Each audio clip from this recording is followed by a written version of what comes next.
All right, let's dive into the mind of Warren Buffett. I know, I know. You've all been asking for this one. You want to know how this guy, how does he do it? How does he buy businesses? How does he pick stocks? And are his strategies something that we can actually apply to our own lives? Well, we're going to try to answer those questions today. We're going to break down his investment strategies using the book, The Warren Buffett Way. It's a Mhm. chock full of insights. It really gets to the heart of his success. Yeah. And I think a big takeaway right from the beginning is that Buffett doesn't think like a typical investor. He's not just chasing the next hot stock tip. No, he approaches every investment like he's going to be an owner of that business, not just someone who's holding a piece of paper. That's the owner's mentality. Yeah. I love that. And the book actually kicks off with this great quote from Buffett himself. It says, all we want is to be in businesses that we understand, run by people whom we like, and priced attractively relative to their future prospects. Mm. It almost sounds too simple, right? It does, but that's the brilliance of it. I mean, think about it. If you were going to buy an entire business, wouldn't you care about those three things? You'd want to make sure you understand what the business actually does, who the competition is, and you'd really want to get a feel for the management team. It's about the people, right? Exactly. Yeah. And you'd want to make sure you're getting a good deal. You're not going to overpay just because it's a hot trend. Right. So Buffett, he's really thinking long term. He's looking for companies that he can hold for years, maybe even decades. Absolutely, yeah. And when you think that way, certain criteria become really, really crucial. So you want a company that has a consistent track record of earnings. You don't want just a flash in the pan. Solid performance, yeah. Right. You want businesses that have great potential for the long haul, not just something that's going to be hot for a few months or even a year. You're looking ahead. Yeah. And then you want good return on the money that's invested by shareholders. We call this return on equity. And you want minimal debt. Who wants to inherit a pile of debt? Exactly. Nobody wants that. And of course, you want honest and competent leaders running the show. It's really common sense when you break it down like that. It is. But it's amazing how many investors don't think that way. They get caught up in the day-to-day noise of the market. They're chasing the next hot stock tip. They're not thinking about the long-term health of a business. Right. It's so different from the frenzy we often see, the day trading. Absolutely. So Buffett, his ideal scenario is direct ownership of a company. That way he has a lot more say in how it's run. But when he sees a stock that he thinks is underpriced, he'll go that route. Of course, always with that same meticulous analysis. Okay, so this brings us to Berkshire Hathaway, which is, it's Buffett's holding company, and it is like this wild collection of businesses. It really is. It's everything from, huge insurance companies to furniture stores and even underwear. Underwear. Yeah. It's pretty crazy, right? Yeah, it's very diverse. But, and it all ties back to this patient approach that he has. He basically puts the word out, even in Berkshire's own annual report, Oh, wow. that he's searching for companies that fit his criteria, And sometimes existing Berkshire managers will refer companies to him, too. He doesn't chase after them. He waits for the right opportunity. And it's been working pretty well. I mean, take Fruit of the Loom. A third of all men's and boys' underwear sold in the U.S. is made by Fruit of the Loom. Oh, wow. That's huge. And Berkshire owns it. That's incredible market reach. I know. Then there's a company called Mytech, which is a leader in building hardware. Mytech. And Buffett owns 90% of that. But the other 10% is owned by like 55 of the company's managers. Wow. So they have skin in the game. Yeah, that's a good sign. That's a really good indicator for Buffett. Okay, and another one. How about Bembridge Jeweler? Oh, yeah, Ben. A family business that's been around for like 4 generations. And when Buffett acquired Bembridge, he insisted that the Bridge family continue running the company. He really values experienced and dedicated leadership, people who know the business inside and out. It's not just about the money, it's about the people. Yeah. Okay, and one more that I always find interesting. Justin Industries, they make cowboy boots. Cowboy boots. And bricks. Wait, cowboy boots and bricks? Yep, both. They make bricks under the Acme brand. Acme bricks, I've heard of them. It seems like a weird combination, but I guess it shows Buffett's willing to see value where others might not. Absolutely. He's playing a different game, He's not looking for the obvious. He's looking for those hidden gems. Okay, I think to really illustrate his approach, we need to zoom in on a few specific acquisitions. I agree. These stories really reveal a lot about how he thinks. So first up, we've got Clayton Homes. Clayton Homes. This is a mobile home empire that was built from scratch by a guy named James Clayton. Really? From nothing. Yeah, he started with just a $25,000 loan and turned it into a billion-dollar business. That's incredible. The American dream right there. It really is, and it taught Buffett a lot about an industry that he honestly kind of messed up in at first. What do you mean messed up? Well, remember we were talking about doing your research, knowing your stuff? Early on, he made an investment in a company called Oakwood Homes. He bought their bonds, but later he admitted that he didn't fully understand the industry's challenges at the time. Ah, so he didn't do enough research. He did, but it wasn't enough. Oakwood went bankrupt, which obviously was not a good thing. A tough lesson to learn. It was. But you know what? That experience actually kind of paved the way for the Clayton Homes acquisition. Remember how we were talking about those MBA students who come visit Buffett every year in Omaha? Yeah. Well, one year they gave him a gift. James Clayton's autobiography. What a coincidence. I know. And Buffett read it, and he was so impressed with Clayton's story, the business itself, the company's performance, all of it, that he picked up the phone and called Clayton's son, Kevin. He was CEO at the time. So he just called him up. Yep. And get this, he decided to buy Clayton Homes after a single phone call. He never even saw the company in person. Wow. He was that confident in his assessment just from talking on the phone. Yep. And he trusted the numbers, of course, but also he trusted his gut feeling about the people running the show. That's amazing. And it paid off. Big time. Clayton Homes has just flourished under Berkshire's ownership, so his instincts were right on target. That's an important reminder. Sometimes you just have to trust your gut. Okay, another successful acquisition, the McLean Company. They started out as this little grocery store in Texas way back in the 1890s. Wow, way back. I know, and they grew into this huge wholesale distribution network supplying everybody from Walmart to like little mom and pop shops. So they've got their hands in everything. Yeah, pretty much. And their success is because they're incredibly efficient and they're just dedicated to delivering great service. Sounds familiar. Right. So they were already killing it when Buffett came along. But he saw that they had even more potential for growth. I'm seeing the pattern here. So he put his money where his mouth is and acquired McLean for $1.45 billion in cash. Plus, he took on like over $1 billion of their debt. That's a pretty big bet on a company that, seems kind of ordinary on the surface. It does, but that's kind of classic Buffett, right? Right. He's not distracted by flash or trends. He's focused on the core of a business, the fundamentals. Right. The solid foundation. Yeah, and he saw that McLean had a system that worked, they had solid profits, and he figured they could grow beyond just Walmart. So he was basically betting on their ability to scale up even further. Exactly. And wouldn't you know it, McLean has just continued to do incredibly well. It's almost like he has a magic touch, isn't it? It's kind of crazy. Okay, our last acquisition for today, I think this one's super inspiring. The Pampered Chef. The Pampered Chef. Yeah, this is a company that was started by a stay-at-home mom named Doris Christopher with only a $3,000 loan. She loved cooking and teaching other people about cooking, so she turned that into a direct sales kitchenware company. They sell their stuff through home parties. I've been to those. They're fun. They are. And there's a real sense of community. Totally. It's more than just buying pots and pans. It's like a social thing. Exactly. So Christopher, she builds this whole empire, and then she starts thinking about a succession plan. What happens to the company when she's not around anymore? So guess who she turns to? Let me guess. Warren Buffett. No surprise there. Right. So I'm curious, what do you think he saw in the Pampered Chef that made it such a good fit for Berkshire Hathaway? Well, first of all, it's a strong brand. People know and trust the Pampered Chef. And they have this dedicated customer base, people who love their products and come back for more. But I think most importantly, he saw exceptional leadership. You're talking about Doris Christopher and the CEO at the time, Sheila O'Connell Cooper. Yes. I mean, Buffett has often said how much he admires both of them. He saw them as leaders who built a really special company culture, and he even attended a Pampered Chef party himself. Get out of here. Seriously.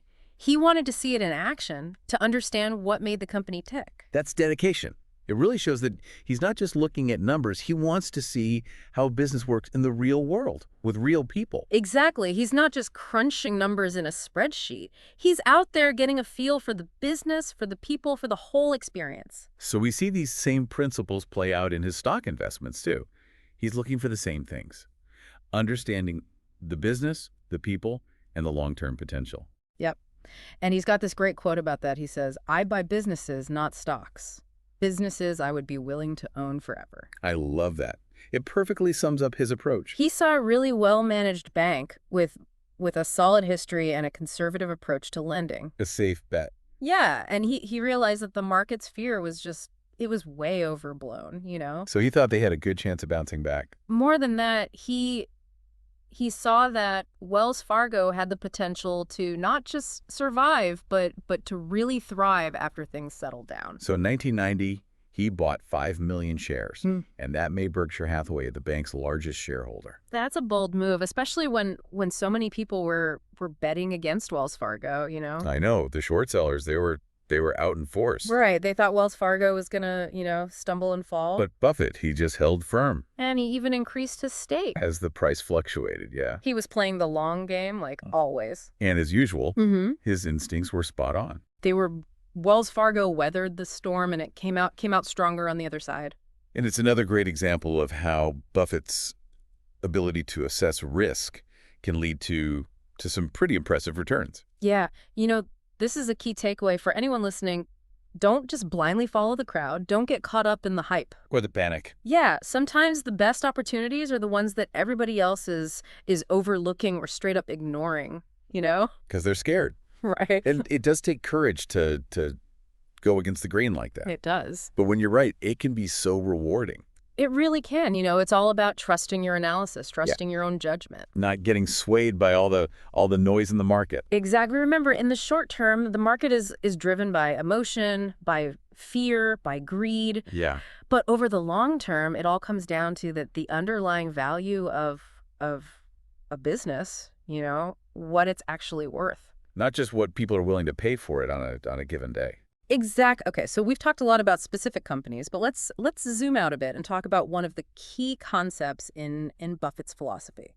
Okay, what's that? Durable competitive advantage. Durable competitive advantage. It's not enough to just find a good business. You know, you got to find a great business, one that has some kind of edge, something that helps it stay ahead of the competition, helps it win. Like a secret weapon. Sort of, yeah. And there are lots of different forms that this advantage can take, you know? Like what? Well, it could be a globally recognized brand. Like Coca-Cola? Yeah, exactly. Coca-Cola, Apple, Nike, their brands are so well known, they're so trusted that it's really hard for competitors to steal their customers away, you know? Makes sense. Another example is a really efficient distribution network. Like a McLean. Exactly. Or think about Amazon with all its warehouses and delivery trucks and everything. It's a well-oiled machine. Yeah. It's hard to copy. It would take a massive investment for a competitor to even try to replicate that, you know? Okay, so brand distribution, what else? Patented technology. Yeah, if you've got a patent on something, nobody else can do it. Exactly. It gives you a legal monopoly for a certain period of time. That's a huge advantage. It is. You know, another moat could be a really loyal customer base. So if your customers are happy and they keep coming back, that makes it tough for competitors to get a foothold. Right, exactly. It's about building relationships. It is, you know, provide excellent service, you know, making sure people have a positive experience so they want to come back for more.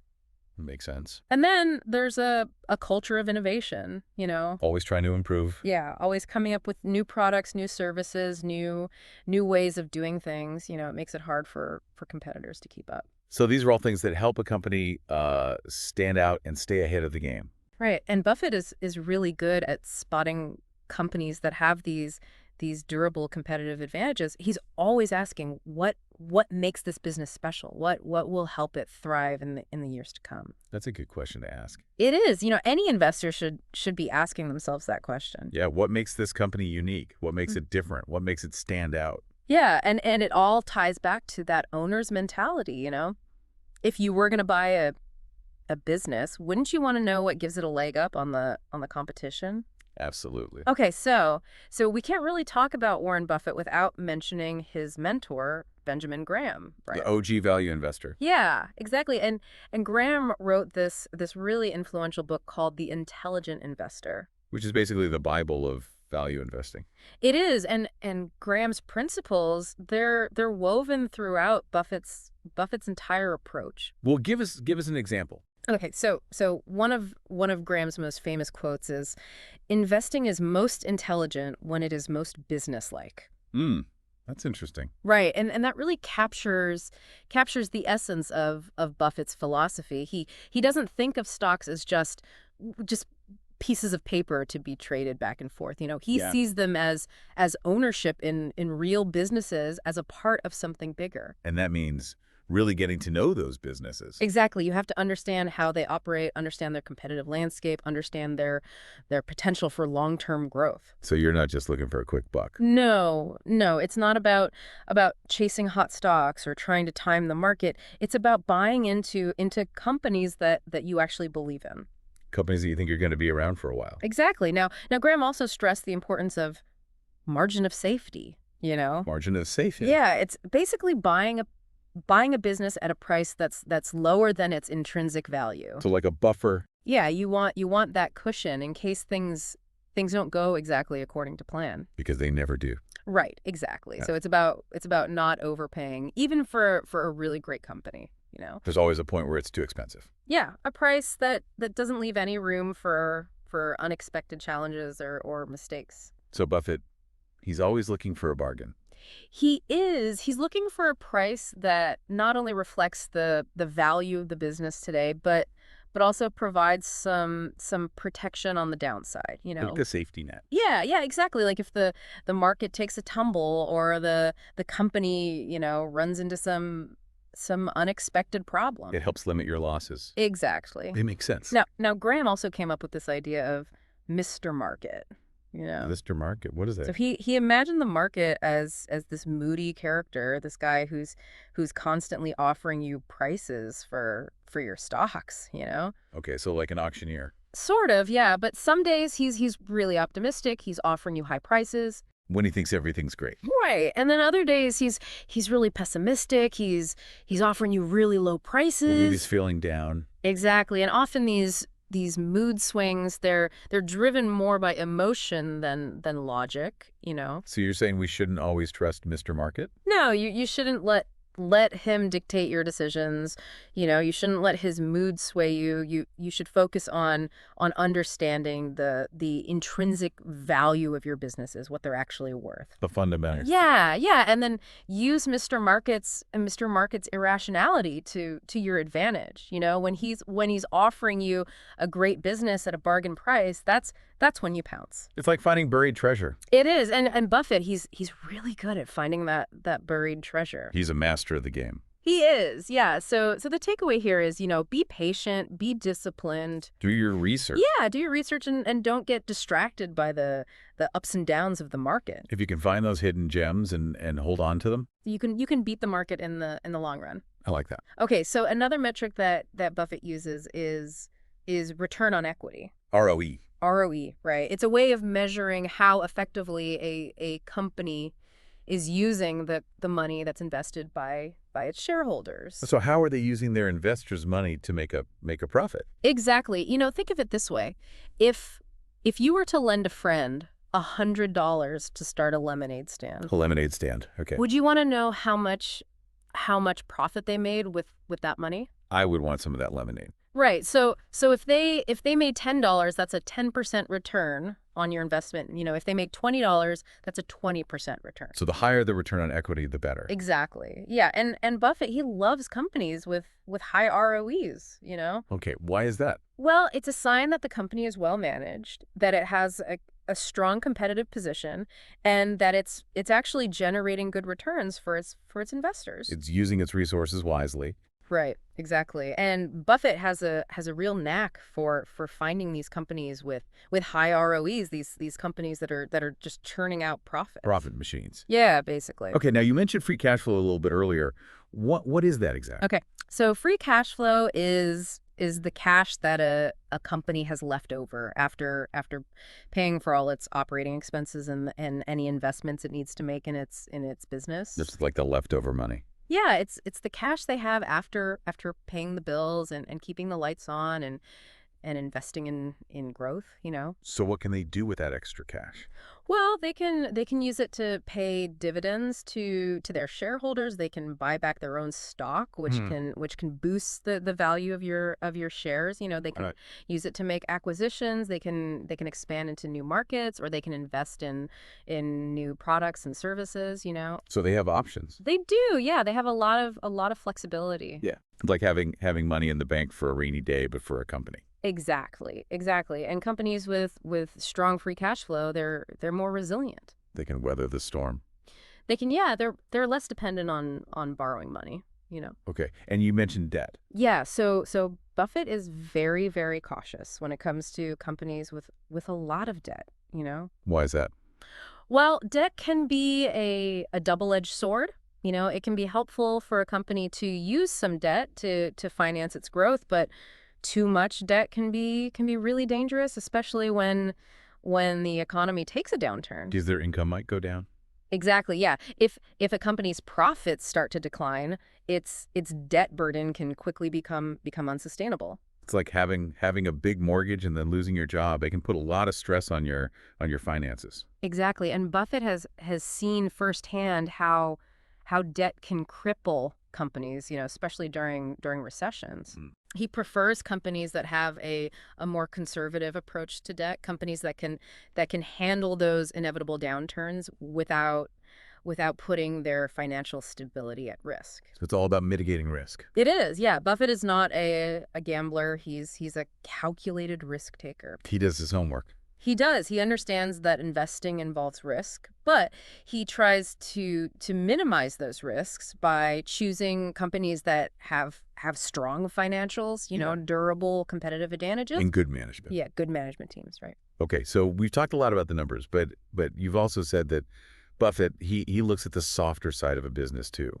You know, the stuff that's harder to quantify. He does. Things like a company's brand, its reputation, its culture. Right. Those qualitative factors are really important to him. You know, he believes that the numbers tell a story, but they don't tell the whole story. You know, you got to understand what's going on behind the numbers, you know, Yeah. the intangible aspects of the business. The stuff that can't be measured on a spreadsheet. Exactly. And those factors can have a huge impact on a company's long-term success. So you're saying we should try to get a feel for the company, for its personality. Yeah, you got to understand its culture, its values, its mission. Okay, so what are some of the specific qualities that Buffett looks for in a management team? Well, he's looking for leaders who are honest, who are competent, and who are really shareholder friendly. Meaning they care about the investors? Yeah, leaders who have a long-term vision for the business and who are committed to creating value for their investors, you know. So it's not just about finding smart people. Well, no, it's about finding people who are aligned with the interests of the shareholders. You know, they got to be on the same page. Working towards the same goal. Right, exactly. That makes sense. Now, one theme that runs through all of Buffett's thinking is the power of compounding. You know, But compounding. yeah, it's the idea that if you reinvest your profits and let them grow over time, those earnings can generate even more earnings. So it's like a snowball rolling downhill. It just gets bigger and bigger. Exactly, and it's the key to building wealth over the long term. You know. So the longer you let it roll, the bigger it gets. Right, and that's why Buffett is always talking about long-term investing, about finding those companies that you can hold for years and decades, you know. He's not interested in get-rich-quick schemes. No, he wants to let the magic of compounding work its magic, you know. That's all about patience and discipline. It is, yeah. You know, if you can resist the urge to chase after those quick profits, and instead you focus on building a portfolio of high quality businesses that can compound their earnings over time. You can build real wealth. You can create substantial wealth over the long haul, you know. That's the dream. It is. Okay, so now Buffett, he's not just a buy and hold investor. You know, he's also not afraid to make big bets when he sees an opportunity he really believes in. So he's willing to take risks. He is, but they're calculated risks. You know, he's not just gambling. He's He's doing his research. He's making informed decisions. And he's willing to put a lot of money on the He line. is, yeah. He's willing to concentrate his portfolio in a relatively small number of holdings. Oh, he's not afraid to put all his eggs in one basket. Not all of them, no, but he's willing to put a significant portion of his capital into those businesses that he really believes have the greatest potential, you know? So it's about having conviction. It is, yeah. You got to believe in your research. You got to be willing to bet big on those companies that you truly, truly believe in, you know? And track record speaks for itself. It does. You know, his willingness to concentrate his portfolio, it's allowed him to generate some really extraordinary returns for Berkshire's shareholders. Yeah, that's amazing. It is, yeah. And it's a reminder that, you know, diversification is important. Don't put all your eggs in one basket, as they say. Right. But concentration is also important, you know. If you really believe in a business, if you've done your research and you're confident in your assessment, You can go for it. yeah, it's okay to invest a meaningful portion of your capital in that company, you know. Makes sense. Okay, so another concept that Buffett talks about a lot is the idea of a moat. A moat, like a castle moat. Yeah, it's a metaphor for a company's competitive advantage, you know? Okay, the things that help protect it. Yeah, it's like a barrier that keeps competitors at bay, I like that. right? So what are some examples of these moats that companies can build? Yeah, how do they build a moat? Well, we've already talked about some of them. You know, a strong brand can be a powerful moat. Think of companies like Coca-Cola, Apple, Nike. Their brands are so well known, so well respected that it's really hard for competitors to chip away at their customer base. Yeah, because people already trust them. Right, exactly. So a brand built on trust and recognition, it can be a real barrier to entry for new competitors, you know? So a moat keeps the bad guys out. It does, yeah. Another type of moat is a unique distribution network, you know? Think about Amazon with its vast network of warehouses and delivery trucks and fulfillment centers. Nobody else can do that. It's really hard to replicate that kind of infrastructure, you know? It gives them a huge advantage in terms of speed and efficiency. Makes sense. Another type of moat is a patented technology. So legally you've got the upper hand. Yeah, if a company has a patent on a really valuable invention, it gives them a legal monopoly on that technology for a certain period of time. Okay, what else? A really loyal customer base can also be a strong moat. Happy customers. Yeah, if a company has a lot of customers who are satisfied with its products or services and they're not likely to switch to a competitor. They've got a good thing going. Right, exactly. And that's a really valuable asset, you know? And you mentioned earlier a culture of innovation. Right. Yeah. If a company is constantly coming up with new ideas, new products, new services, it's hard for competitors to keep up, you know? You got to stay ahead of the game. You do. Yeah. And Buffett, he's a master at finding companies with wide moats. You know, he's always asking himself, what makes this business truly special? What will allow it to continue winning for years to come? These are all great questions to ask when you're looking at a company. They are, you know, it's all about understanding what drives a company's success, what differentiates it from its rivals. What makes it stand out? Right, and what allows it to continue generating profits in the future, you know? So it's about looking beyond just the next quarter. It is. You're looking way down the road. Exactly. And it's worth noting that Buffett is not afraid to pay a premium for a business with a really wide moat. If it's worth it. Yeah, he recognizes that those companies are rare. You know, they're really valuable, and their superior profitability, it will eventually justify the higher price, you know. It's about quality. It is, yeah. Quality is worth paying for. You get what you pay for. That's what my mom always said. Right, exactly. And Buffett has often said that it's far better to buy a wonderful company at a fair price than a fair company at a wonderful price. I like that. Right. He's emphasizing that quality matters, you know, that in the long run, the best investments are in those companies that have a durable competitive advantage, a track record of success. And a bright future. And a bright future ahead of them. Exactly. Okay, so Buffett also talks about the importance of understanding the underlying economics of a business, you know? So you're saying it's not just about the numbers.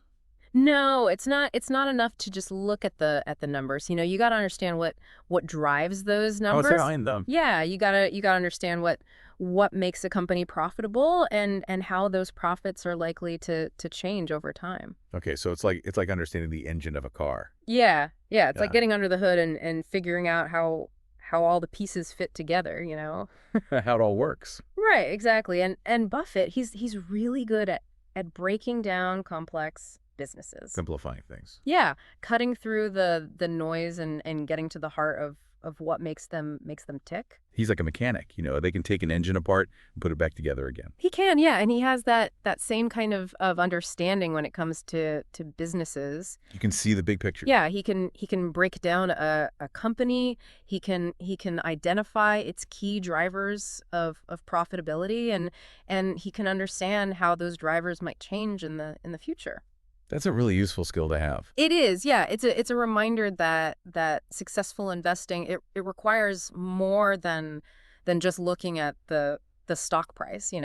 It requires a deep understanding of the business, And the industry. the industry, yeah, the competitive landscape, the financial performance. I love that stuff. Right. Okay. So another thing that Buffett takes into consideration is the economic cycle. The ups and downs of the economy. Yeah, he recognizes that the economy goes through these periods of expansion and contraction, and these cycles can have a big impact on businesses. So he's trying to find companies that can do well even when things are tough. Exactly. He likes companies that sell products or services that people need regardless of the economic climate. These essentials. Yeah, things like food and beverages, household goods, healthcare. These are essential goods and services that people are going to continue to buy even when times are tough, even when they're cutting back on other things. So these businesses are more resilient. They are, yeah. They're more resilient during recessions. Their profits are less volatile, and their stock prices tend to hold up better when the market is declining. They provide so stability. Exactly, yeah. They can kind of anchor your portfolio during those inevitable downturns. Makes sense. Okay, so you mentioned earlier that Buffett he likes companies with high returns on invested capital, or ROIC. ROIC. Yeah, can you remind us what that means and why it's so important to him? I'm drawing a blank. Okay, so ROIC is a way of measuring how efficiently a company is using its capital to generate profits. Okay, so it's not just about how much profit they're making. No, it's about how much profit they're making relative to the amount of money that's been invested in the business. So if you put in a little and get a lot out, Yeah. that's a good ROIC. Exactly. Yeah. A company with a high ROIC, it's basically a money-making machine. Like a magical money tree. Sort of, yeah. It's able to generate a lot of profit with relatively little capital invested. Okay, so Buffett's looking for these money-making machines. He is, yeah. He loves these kinds of businesses, these companies that are efficient with their capital. Not wasting money. Right, that can generate strong profits without having to constantly plow money back into the business just to stay afloat. That could keep the lights on. Exactly, and businesses with high ROIC, they tend to have durable competitive advantages. Ah, we've come full circle. Right, they have that special something that allows them to earn high returns on their capital, and that helps to protect their profits from being eroded by competition. So it's like a double whammy. It is, yeah. It's like they've built a strong fortress around their business. A fortress that's hard for competitors to penetrate. So Buffett, he's looking for these companies with high ROICs, wide moats. He is. He's looking for those businesses that have the potential to generate exceptional returns for their investors over the long term. The cream of the crop. Yeah, it's all about finding those companies that can churn out profits, that can withstand competition, and that can grow their earnings over time. Yeah, they're like the superstars of the business world. Right, and Buffett is willing to pay a premium for those kinds of businesses. Lisa. He recognizes that they're rare, they're really valuable, and their superior profitability, it will eventually justify the higher price. If you want quality, you got to pay for it. Exactly. Yeah, and Buffett has often said that It's far better to buy a wonderful company at a fair price than a fair company at a wonderful price, you know? That's a good one. Right. He's emphasizing that quality matters, that in the long run, the best investments are in those companies that have a durable competitive advantage, a track record of success, and a bright future ahead of them. Sounds good to me. Okay, so let's talk about another aspect of business that Buffett pays a lot of attention to: corporate culture. Corporate culture. Yeah, this refers to a company's values, its mission, its overall approach to doing business. The personality of the company. Yeah, it might sound a little touchy-feely, Yeah. but Buffett, he believes that a company's culture can have a really big impact on its long-term success. So it's more than just the numbers. It is. It's about understanding the personality of a company, you know? The soul of the company. Yeah, the things that can't be easily measured, but that can make a big difference in its performance. A secret sauce. Exactly. And Buffett, he believes that a really strong corporate culture can be a powerful competitive advantage. You know, it can help to attract and retain top talent. You know, it can help to foster innovation. It can help to build customer loyalty, and it can create a sense of purpose and shared values among employees. It is.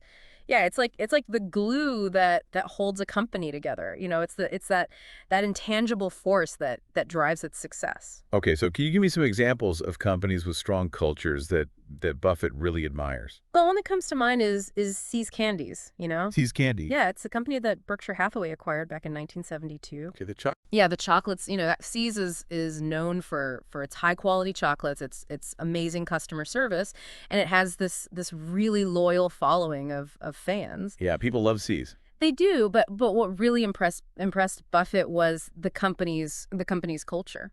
Okay, so what was so special about See's culture? Well, Buffett was really struck by the passion and the dedication of See's employees. You know, their commitment to quality and their genuine desire to delight their customers. You know, he saw a company that treated its employees well, that fostered a sense of community, and that really took pride in its products and its service. That's awesome. It is, and it's a recipe for success. That sounds like it. It is, and Buffett believes that a strong corporate culture can create this virtuous cycle, you know. How so? Well, so happy employees create happy customers. Happy customers lead to repeat business. Repeat business leads to higher profits, and higher profits allow the company to invest in its employees and its products, which just further strengthens the culture. Everybody wins. Exactly. It's a win-win for everyone involved. I like that. Okay, so now let's talk about something that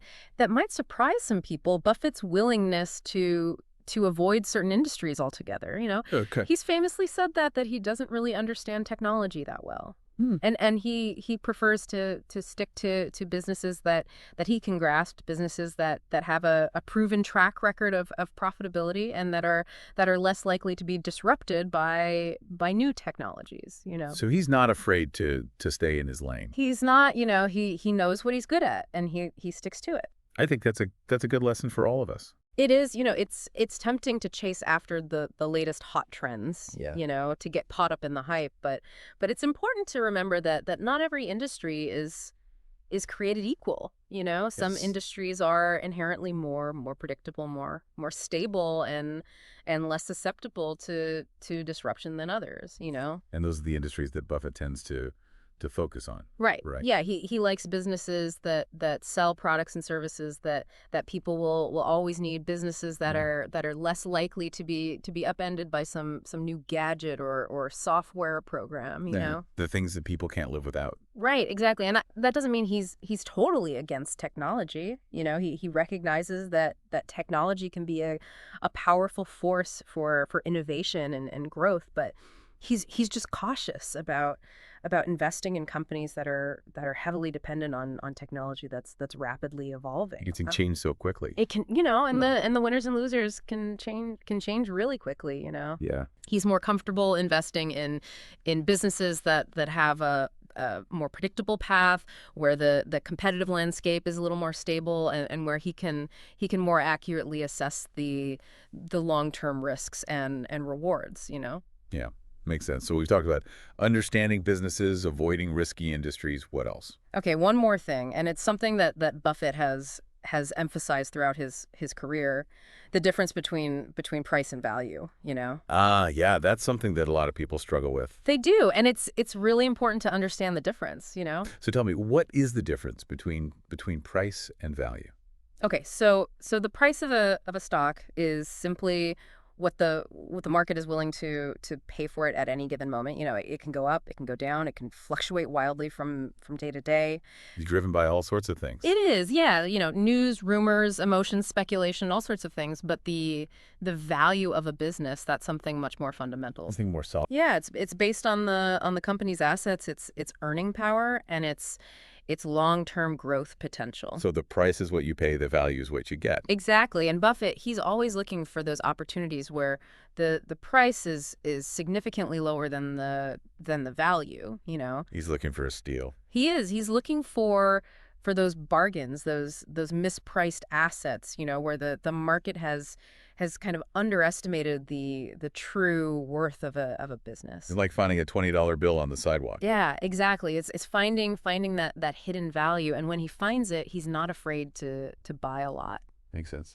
Yeah, so Buffett's success, it's a testament to the power of his approach. You know, he's patient, he's disciplined, he does his research, and he's willing to wait for the right opportunities to come along. And it's clearly working for him.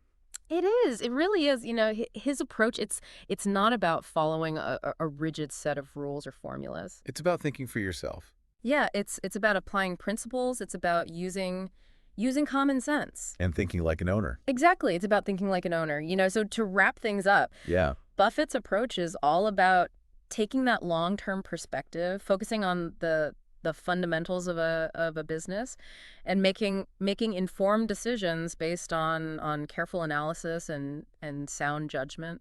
It's about doing your homework, thinking independently, and having the patience to wait for those great opportunities to come along. Exactly. And it's an approach that anyone can learn from, you know. Anyone can be a Buffett. Well, maybe not anyone, but anyone can learn from his principles. Yeah. You know, regardless of their level of experience or their investment goals. It's about having the right mindset. It is, yeah. So we hope you've enjoyed this deep dive into the world of Warren Buffett, and we hope you've learned something that you can use to improve your own investment journey. Yeah, it's been fun. Thanks for joining us.